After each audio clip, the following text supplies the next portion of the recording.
अगर आप भी चाहते हैं यमुना म्यूजिक के ऑडियो वीडियो सबसे पहले आप तक पहुंचे तो हमारे चैनल को सब्सक्राइब करें और साथ ही साथ बेल आइकन को दबाना ना भूलें ताकि सभी वीडियो आप तक पहुंचे। धन्यवाद।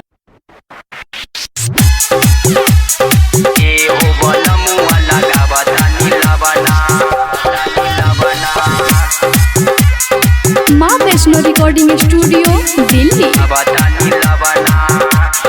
करे परेशान हमर चढ़ली जवनिया आबे बलमुआ तनी झाड़ दन पनिया।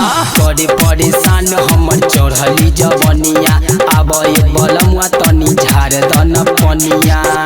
रहतार बहरा खाली लैल का तू गबना के चूल्हिया में आके लगावा तानी लवाना।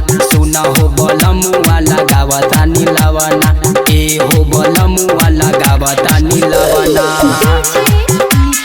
ए हो बलमुआ लगावा तानी लवाना।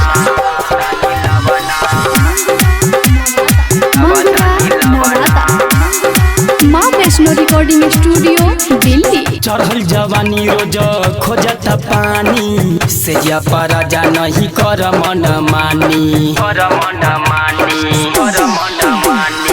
चढ़ल जवानी रोज खोजत पानी से पराजा नहीं कर मन मानी।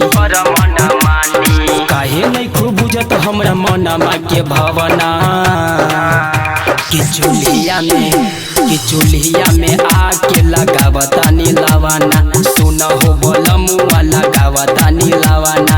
ए हो बलमुआ लगावा तानी लवाना। ए हो बलमुआ लगावा तानी लवाना। माँ वैष्णो रिकॉर्डिंग स्टूडियो दिल्ली।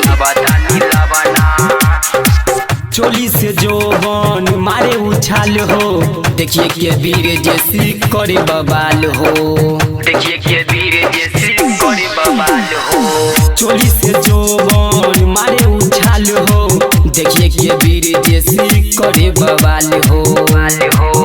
पियवा भूला राज दिन सी घरे जल दिया बना कि चूल्हिया में आके लगावा तानी लवाना। सुना हो बलमुआ लगावा तानी लवाना।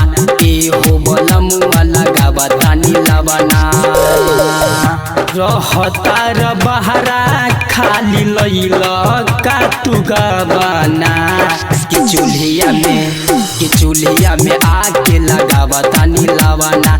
सुना हो बलमुआ लगावा तानी लवाना। ए हो बलमुआ लगावा तानी लवाना।